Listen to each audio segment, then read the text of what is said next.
Bismillahirrahmanirrahim. Baiklah, menginjak acara yang kedua yaitu sambutan oleh kepala sekolah kepada Ibu Sri Kasyawati SPDSD. Kami persilakan.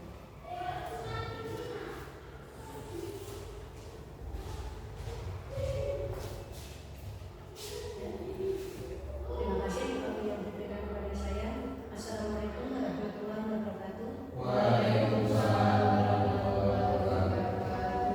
Alhamdulillah, rabbil alamin.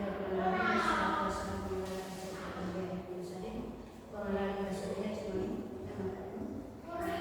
Bapak Ibu yang saya hormati, mari pertama-tama mengucapkan dan bersyukur kehadirat Allah yang Maha Kuasa, yang mana pada siang hari ini kita masih diberikan kenikmatan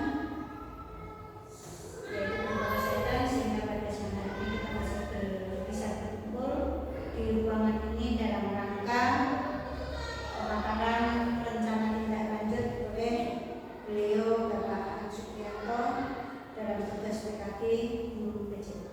Shalawat dan salam yang selalu kita sampaikan kepada Nabi besar kita Muhammad SAW yang kita nantikan syafaatnya dari dunia sampai di akhirat nanti. Bapak Ibu yang saya hormati, saya ucapkan terima kasih kepada Pak Aman yang hari ini sudah melaksanakan tugas, yaitu tugas pemaparan rencana tindak lanjut dalam rangka PKG Guru PJK. Nah, untuk hari ini beliau Pak Aan dalam rencana tindak lanjutnya nanti yaitu membuat rancangan pembelajaran yang berbasis proyek Kaya Putra. Kaya Putra itu adalah singkatan dari Kamis Berbudaya Permainan Tradisional. Saya sangat senang sekali Pak Aan seandainya nanti sekolah kita itu bisa membudayakan permainan tradisional sehingga kita itu sering berinteraksi dengan anak-anak dalam rangka kita membangun kebudayaan kita selama ini yang mungkin sudah dilupakan oleh anak-anak kita, sehingga nanti anak-anak kita itu lebih mengenal lagi, bisa dengan permainan tradisional itu. Saya harapkan itu anak-anak tumbuh kebersamaan, rasa nasionalisme sesama teman. Nah, untuk pemaparan materi nanti mestinya dipaparkan oleh Pak An untuk menyelesaikan tugasnya. Saya kira hanya itu yang saya sampaikan.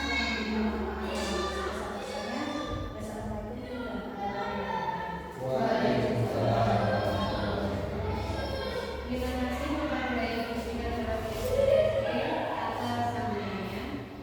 Menginjak acara yang ketiga yaitu pemaparan materi oleh Bapak Aan Supriyanto. Kepada Bapak Aan Supriyanto, waktu dan tempat kami persilakan.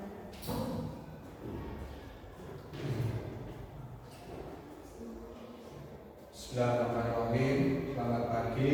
Assalamualaikum warahmatullahi wabarakatuh. Waalaikumsalam warahmatullahi wabarakatuh. Yang terhormat Ibu Sri Kasyawati selaku Kepala Sekolah SD Negeri 1 Koyok, dan yang terhormat Bapak Ibu Guru yang sudah sudi meluangkan waktu untuk membahas rencana tindak lanjut yaitu rancangan pembelajaran berbasis proyek. Dari sini saya menindaklanjuti saat rapat sekolah, Ibu Kepala Sekolah sudah memberikan arahan kalau di hari Kamis itu akan diadakan Kamis Budaya. Ya. Jadi di sini saya memasukkan permainan tradisional. Jadi selain berbudaya, kita juga akan menjunjung tinggi atau menghidupkan kembali permainan tradisional menggunakan metode model pendidikan gerak. Ini saya buat yaitu Aan Supriyanto SD Negeri 1 Koyok. Latar belakang, ya. Latar belakang di sini kami mengambil dari program Kaya Putra adalah memperkenalkan dan membiasakan peserta didik untuk menghargai budaya. Kalau di daerah kita pastinya budaya Jawa dengan permainan olahraga tradisional BSD Negeri Sambung. Jadi nanti selain budaya yang kita kenalkan, juga kita memperkenalkan atau melaksanakan keterampilan gerak, yaitu permainan tradisional. Yang kedua, latar belakang dari saya menindaklanjuti tentang kegiatan saya ini yaitu kurangnya kesadaran akan budaya Jawa. Jadi peserta didik sekarang ini dengan benturan era digitalisasi, budaya Jawa merasa dilupakan. Jadi di sini kami selaku guru PJOK akan berkolaborasi dengan guru atau atasan yang ada di SD Negeri Sambung untuk menumbuhkan lagi budaya dan permainan tradisional nanti di hari Kamis. Jadi setiap hari Kamis sering kita mendengar yaitu Kamis budaya. Maka dari itu kami mengambil nama yaitu Kaya Tetra, yaitu singkatan dari Kamis budaya permainan tradisional. 3 elemen yang perlu kita berdayakan nanti dalam Kaya Tetra, yaitu yang pertama suara. Suara itu apa? Suara itu jadi dalam kegiatan ini datangnya itu dari peserta didik yang menyuarakan ide atau rancangan. Jadi nanti kita tidak lanjuti lagi, peserta didik itu ingin menyuarakan memilih permainan tradisional jenis apa. Misalnya ada drum atau bagian atau lompat tali, itu nanti suara yang akan kita berikan atau kita paparkan kepada peserta didik. Yang kedua, pilihan. Jadi kebebasan untuk memilih topik. Jadi peserta didik itu diberikan kebebasan. Jangan kita yang menentukan topiknya, tapi peserta didik yang menentukan. Itu elemen kunci yang ada di tindak lanjut saya. Yang ketiga yaitu kepemilikan. Yaitu kepemilikan itu apa? Program yang mendorong peserta didik bertanggung jawab atas proyek. Jadi kalau sudah menentukan pilihan suara, jadi peserta didik itu nanti yang menentukan program. Programnya nanti bagaimana? Terus peserta didik nanti bertanggung jawab dalam programnya tersebut.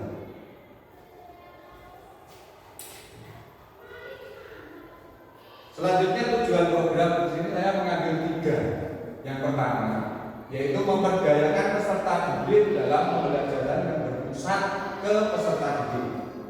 Yang kedua, meningkatkan kepemilikan dan partisipasi peserta didik. Yang ketiga, fasilitas keterlibatan komunitas belajar sekolah. Yang pertama yaitu nanti untuk memberdayakan peserta didik yang kita akan kembangkan adalah 1. Keterampilan motorik melalui permainan olahraga tradisional. Yang kedua, meningkatkan kesadaran budaya Jawa.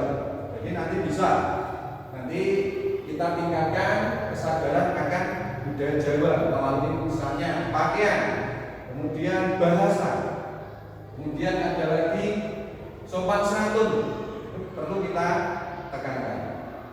Yang ketiga, meningkatkan kemampuan literasi dan kreativitas dalam permainan olahraga. Jadi literasi dan kreativitas ini nanti yang menjadi hasil atau proyek Kaya Tetra.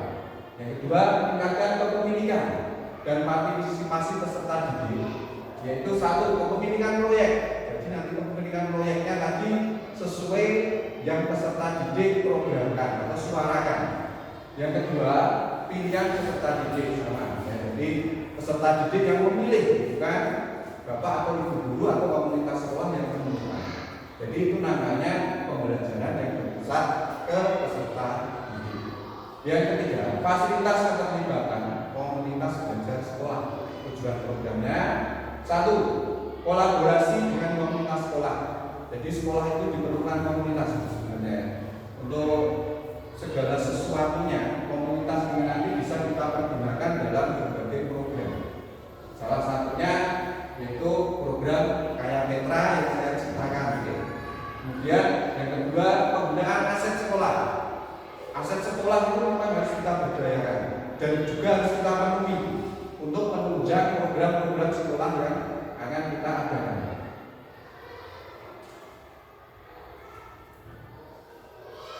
Capaian langkah dan hasil dari proyek ini nanti rencana saya buat dari tanggal 8 November 2024. Kemudian rencana pelaksanaan nanti akan saya laksanakan insya Allah kalau tidak tanggal 14 atau 21 November 2024. Dari sini capaian atau langkah dan hasil kami tadi menyebutkan 3. Yang pertama, meningkatkan kesadaran pengetahuan budaya Jawa. Langkahnya yaitu peserta didik melakukan kesepakatan kelas dengan wali kelas, dan nanti yang akan saya gunakan adalah kelas atas Bu. Jadi kelas 4, 5, 6. Hasilnya pembiasaan setiap hari Kamis, yaitu Kamis Kaya Petra. Yang kedua, meningkatkan literasi dan inovasi dalam kegiatan. Langkahnya, peserta didik dan wali kelas dan guru PJOK mengadakan kesepakatan kegiatan dengan pembelajaran Kaya Petra di hari Kamis. Hasilnya, literasi dan inovasi budaya Jawa peserta didik. Ketiga, mengembangkan keterampilan motorik melalui Kaya Petra. Di sini langkah-langkahnya yaitu saya sendiri, guru PJOK yang menjadi fasilitator pemetaan kegiatan motorik peserta didik melalui Kaya Petra. Hasilnya kekhususan cabang. Jadi nanti anak-anak bisa memilih cabang yang disukai atau diminati. Nanti kita khususkan, kita kelompokkan sehingga bisa kita bina bersama. Struktur program dan mitra dalam komunitas belajar. Di sini saya melibatkan yang saya tulis di slide hanya ada 2 karena guru yang kelas 6 masih cuti, ya, Bu Bibit. Yang pertama yaitu saya sendiri, Kang Supriyanto sebagai guru mangkul PJOK, yaitu nanti tugasnya berdiskusi bersama, mengembangkan materi, aktivitas konsep dan usaha bagaimana tidak dilakukan, bagian dari model pendidikan gerak dan penugasan serta membuat rubrik penilaian. Itu tugas saya dalam bidang motorik. Kemudian untuk Ibu Palumi Adriana, guru kelas 4, ya, ini nanti tugasnya yaitu berdiskusi bersama, mengembangkan materi pengetahuan budaya, jadi kognitifnya, Ibu Palumi. Jadi dengan tugasnya memberikan materi tentang pengetahuan budaya Jawa serta konsep serta rubrik nilai. Ya. Yang ketiga yaitu Ibu Lina Aliandari, guru kelas 5. Ini nanti tugasnya yaitu mengembangkan literasi dan inovasi. Jadi Bu Lina nanti lebih ke inovasi budaya. Jadi budaya itu bisa diinovasi, yang tidak peserta didik itu tidak mengalami kejenuhan atau kebosanan. Ya.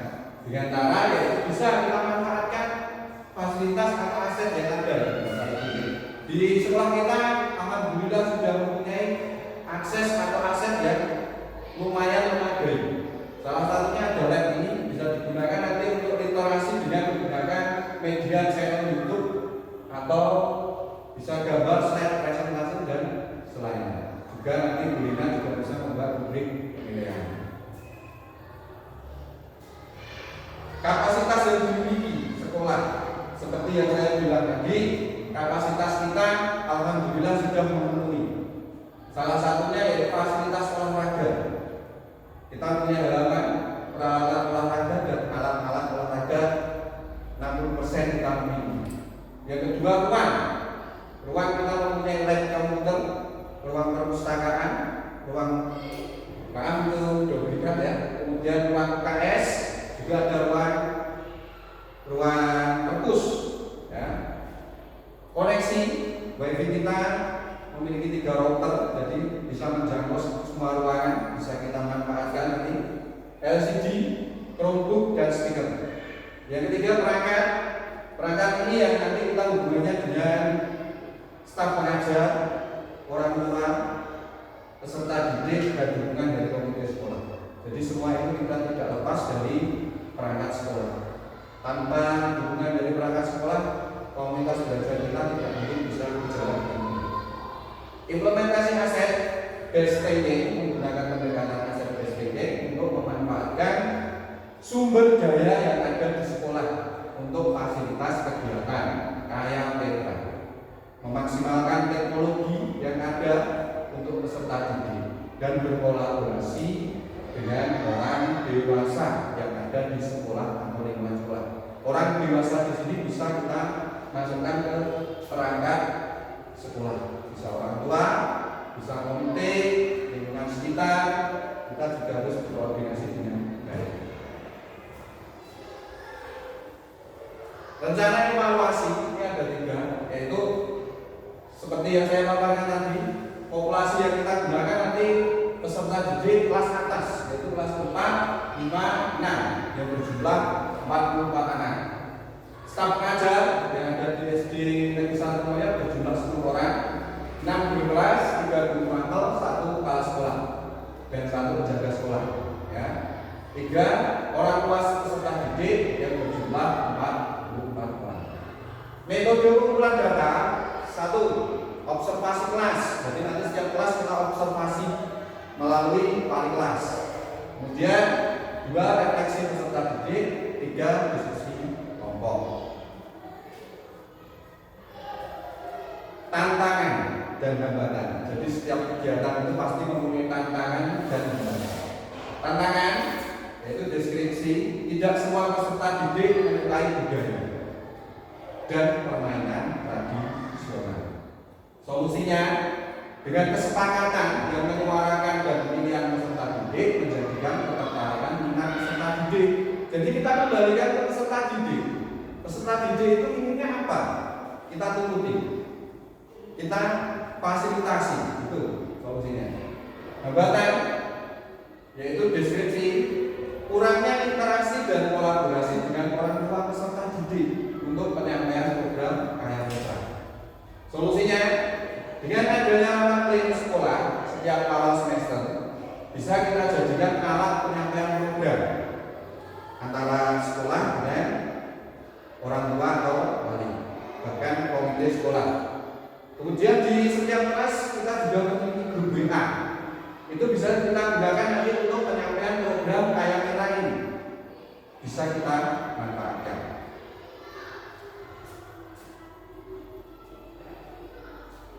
Oke. Terima kasih ya. Jadi di sini tugas sementara tidak lanjut ini saya presentasikan kepada komunitas belajar di SD Negeri Santomoyo. Semoga nanti dengan adanya Kamis berbudaya dengan permainan tradisional ini bisa memberikan pembiasaan seperti Mendikbud kita yang terbaru itu lebih programnya nanti insya Allah kita kelihatannya pembiasaan. Jadi ini sudah sinkron dengan Mendikbud yang terbaru. Jadi nanti bisa kita wujudkan dengan dukungan Bapak Ibu guru. Saya mohon nanti kita berkolaborasi, kita berbagi praktek baik. Jangan tanpa Bapak Ibu saya juga tidak akan bisa melakukannya sendiri. Jadi semua itu memerlukan bantuan atau berbagi praktik baik terhadap sesama. Mungkin itu yang bisa saya sampaikan dalam presentasi rencana tindak lanjut saya dalam memenuhi tugas PKG PJOK tahun 2024. Semoga nanti dengan pemaparan saya ini bisa kita laksanakan, bisa kita terapkan di kemudian hari di tanggal 24 November. Nanti insya Allah saya juga akan mempresentasikan juga kepada peserta didik setelah ini. Kemudian nanti juga berkolaborasi dengan guru wali kelas di tingkat atas. Mungkin dari saya cukup. Mungkin ada yang ditanyakan dari Bapak Ibu guru. Monggo.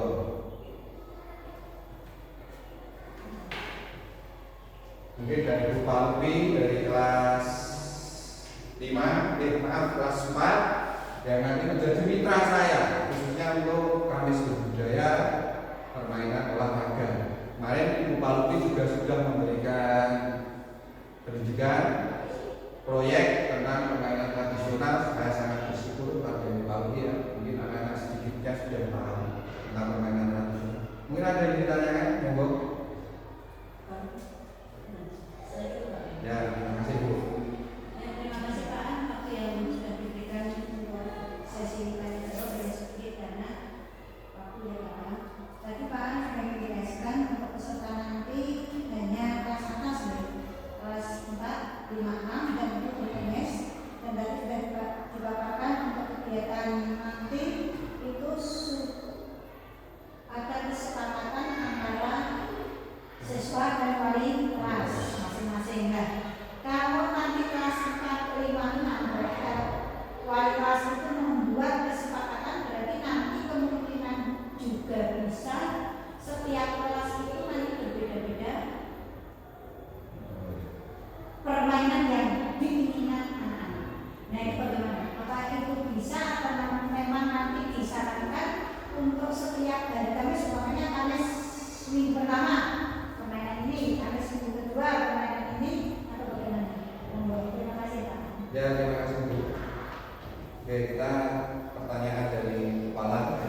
Jadi sesuai kesepakatan kelas. Jadi di sini ada elemen mekanisme suara yang memilihkan. Nah, jadi setiap kelas itu kita tidak boleh seperti Bapak Ibu guru menekan atau memberikan arahan kamu harus ekran, kamu harus bagian, tidak boleh. Tapi yang menyuarakan yaitu peserta didik. Jadi kita menekan. Jadi bisa antara kelas 1, kelas 4, kelas 5, kelas 6 itu berbeda-beda. Bisa. Jadi itu sesuai suara kelas masing-masing. Jadi suara, pilihan dan kepemilikan. Jadi setelah siswa nanti menyuarakan, memilih, jadi siswa nanti juga harus mempunyai kepemilikan dan harus bertanggung jawab dengan pilihannya. Itu. Misalnya siswa kelas 4 lebih dominan ke ekran, jadi nanti harus tanggung jawab ke ekran. Misalnya kelas 5 ke lokal nanti atau bagian, nanti kita tanggung jawabnya di situ. Jadi di situ kita memiliki 3 elemen kunci, yaitu suara, pilihan dan kepemilikan. Itu nanti kita sebut dengan pembelajaran berdiferensiasi. Oke, ada pertanyaan lagi Bu?